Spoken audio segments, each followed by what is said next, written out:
বউ, আজ মহাজনের আসার সময়। মহাজনের টাকা জোগাড় হয়েছে গো?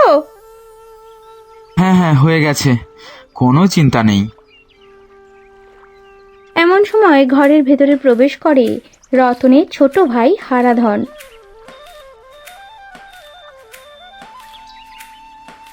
আমাকে কিছু টাকা ধার দিবি দাদা? এই ধর 5,000 টাকা মতো। টাকা? কেন? এত টাকা কি হবে? আজ মহাজন আসবে, সুদের টাকাটা দিতে না পারলে আবার বুঝতে তো পারছিস দাদা, এবারে তো মাছের ব্যবসাটা ভালো হয়নি, তাই আর কি। যদি কটা টাকা একটু দিতে পারতে। একদম হবে না, আমাদেরও তো মহাজনকে টাকা দিতে হবে। যাও যাও, কোনো টাকা হবে না।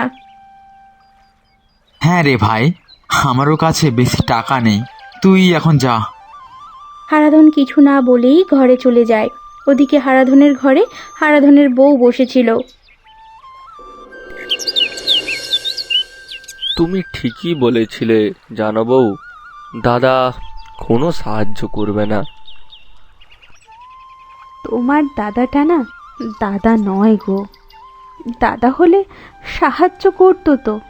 দাদা হলো বউয়ের গোলাম। বউ যা বলবে তাই শুনবে। আমি শুনেছি ওদের অনেক টাকা আছে, কিন্তু ওরা সাহায্য করবে না। হ্যাঁ, তাহলে কি করব বলো তো? চিন্তা করো না, আমার বিয়ের গয়নাগুলো মহাজনের হাতে তুলে দেব।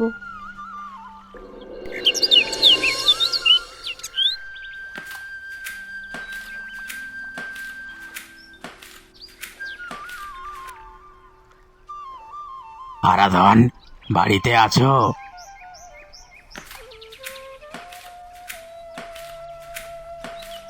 আসুন আসুন, আসুন বাবু, আসুন। টাকাটা দাও হারাধন, অনেক দিন হয়ে গেল।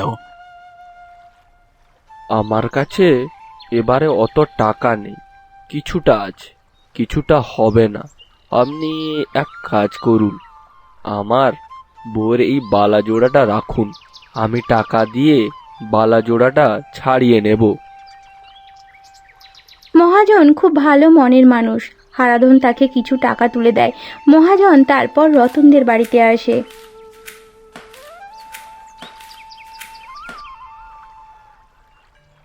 কিরে রতন, টাকা আছে তো?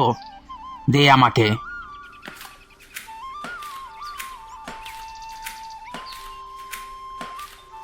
হ্যাঁ হ্যাঁ, এবারে আমার বাবু সব টাকা আছে। আচ্ছা বাবু, হারাধন আপনাকে টাকা দিতে পারলো? বৌমার গয়না খুলে দিচ্ছিল, আমি নিইনি। খুবই খারাপ লাগে গা থেকে খুলে গয়না নিতে। পরে দিয়ে দিবে হারাধন। তাছাড়া হারাধন খুব ভালো মানুষ। রতনের বউ কিছুই বলতে পারে না, মনে মনে ছক করতে থাকে। সবাই হারাধন আর তার বউকেই ভালো বলে। রতনের বউয়ের প্রশংসা কেউ করে না।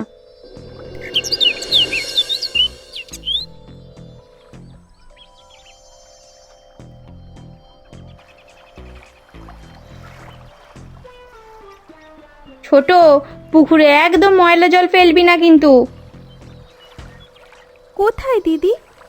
আমি নোংরা জল ফেললাম? আমি তো পুকুর পাড়ে গাছে সার দিচ্ছি, তাও আবার গোবর সার। ওই নোংরাটাই তো আমার পুকুরের জলে যাবে, আর পুকুরের মাছের ক্ষতি হবে। আমার পুকুরে মাছের যদি কোনো ক্ষতি হয় তো দেখিস। না না, এমন কথা কেন? তোমাদের পুকুরের কেন ক্ষতি করতে যাব? তোমরা তো আমার নিজেদের লোক। নিজেদের লোক না ছাই। আমি যাই, অনেক কাজ পড়ে আছে। এখানে দাঁড়িয়ে থাকলে আমার আবার হবে না।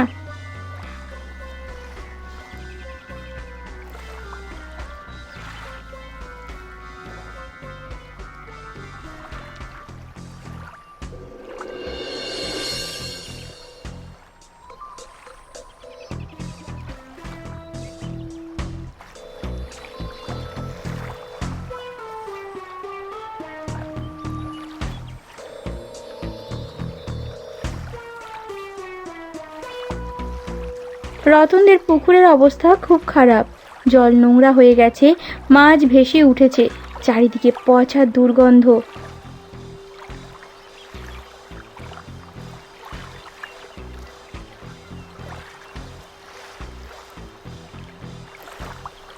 এই সব ছোটর কাজ, আমি দেখেছি।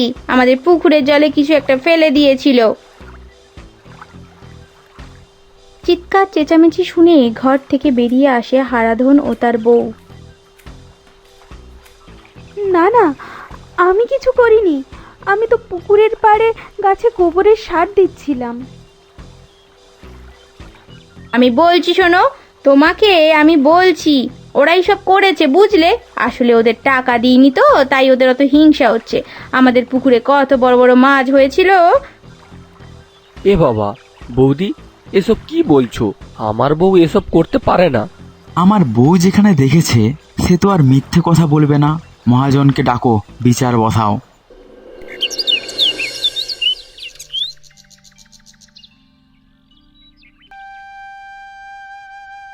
আমি তো সবই শুনলাম, কিন্তু এখন সমাধান কি চাও বলো? আমার কত টাকার মাছ ছাড়া হয়েছিল, কত বড় বড় মাছ হয়েছিল, কিভাবে এবার হিসাব করব? সব তো নষ্ট হয়ে গেছে। না না, এভাবে হবে না। আমি বলি কি, হারাধনের যে পুকুরে মাছ আছে সব মাছ আমাদের দিয়ে দেয়া হোক। আমরা সেই মাছ বিক্রি করে আমাদের টাকা নিয়ে নেব। তা কি করে হয়?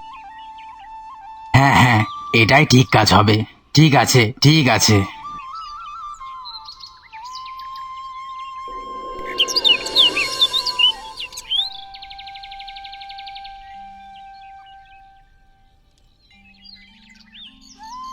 বিশ্বাস করো, আমি এ কাজ করিনি।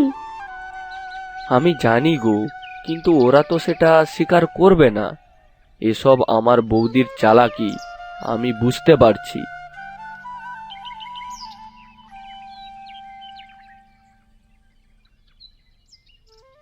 দেখলে তো আমার চালাকি, কিভাবে ওদের পুকুরের সমস্ত কাতলা মাছ নিয়ে নিলাম। আর আমাদের পুকুরে পোনা মাছ বিক্রি করলে এত টাকা পেতাম না কিন্তু। আর দেখো এখন কত টাকা। রতন তো অবাক হয়ে যায়, অবাক হয়ে তার বইয়ের দিকে তাকিয়ে থাকে। তার মানে তুমি মিথ্যে বলছো বউ? হ্যাঁ, আমি মিথ্যে বলেছি। আমি ছল করে আমাদের পুকুরে নোংরা ফেলেছি আর এত টাকা লাভ করেছি। দেখো দেখো কত টাকা, দেখো। এটা তুমি কিন্তু মোটেও ঠিক করনি। আমি তো ভেবেছিলাম সত্যি বুঝি ওরা হিংসে করে। না না, এটা আমাদের নয়, এটাকে ওদেরকে দিয়ে দেওয়া উচিত। তুমি একটু বেশি কথা বলছো, বুঝেছো? চুপচাপ থাকবে একদম। রতনের বউ রতনকে হুমকি দেয়। রতন চুপ করে যায়। এরপর থেকে রতন যেন কেমন একটা হয়ে যায়, সারাক্ষণ চুপচাপ বসে থাকে।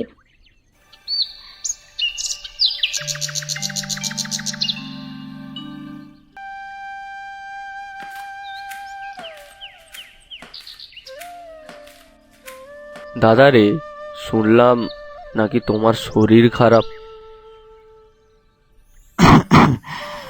অপরের জিনিস নিয়েছি রে ভাই, শরীর কি করে ভালো থাকবে বল? মনে যে একটুও শান্তি নেই। তুমি চুপ করবে না, আমি এক্ষুনি বাপের বাড়ি চলে যাব। রতনের বউয়ের কথা ভেবে রতন চুপ করে যায়। এদিকে তার কাজে মন থাকে না। হারাধন পরিশ্রম করে আবারও পুকুরে মাছ চাষ করে।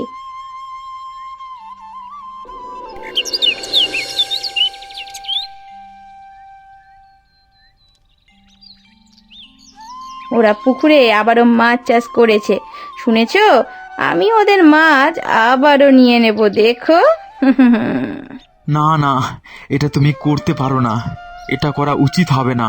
চুপ করো তুমি, তুমি একদম চুপ করো।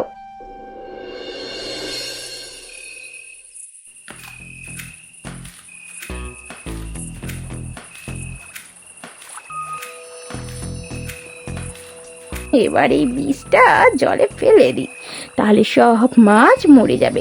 আর দোষ দেব আমি হারাধনের ওপর। রতনের বউ পুকুরে কিছু একটা ফেলতে যাবে, এমন সময় হারাধন আর রতন দুজনেই চলে আসে। বৌদি, তুমি এটা কি করছো? রতনের বউ সকলকে দেখে তো পুরো চমকে যায়। না না না, মানে আমি তো কিছু করিনি। আসলে আসলে তোমরা এখানে কি করে? তার মানে তুমি সব বলে দিয়েছো? হ্যাঁ হ্যাঁ, বলে দিয়েছি। আর আমি এই সমস্ত কথা মহাজনকে জানিয়ে দেব। এই গ্লানিতে আমি ঠিক থাকতে পারছি না, মনটা আমার যেন ঠিক সায় দিচ্ছে না।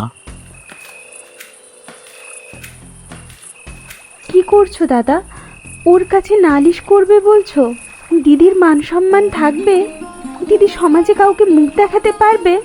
বাদ দাও, যা হওয়ার হয়ে গেছে, বাদ দাও। সবাই সব ভুলে গেছে এই 6 মাসে। আবার সেটাকে সবাইকে মনে করিয়ে দিও না, এটা উচিত হবে না, বুঝেছো? ছোট, তুই আমার কথা এত ভাবিস? আরে দিদি, আমি তো তোমাকে দিদি বলি। ছাড়ো, বাদ দাও, ভুলে যাও। চলো, যে যার ঘরে গিয়ে শুয়ে পড়ো।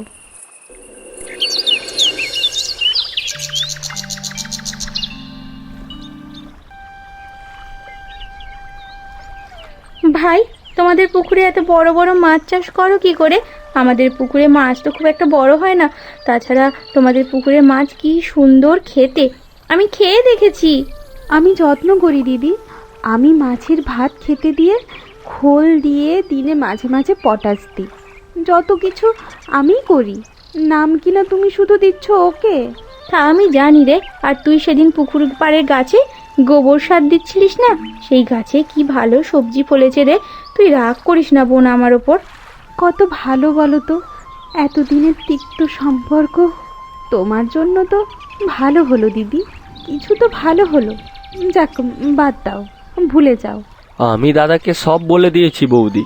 এবার থেকে আমরা 2 ভাই মিলে পৃথিবীর সেরা কাতলা চাষ করব।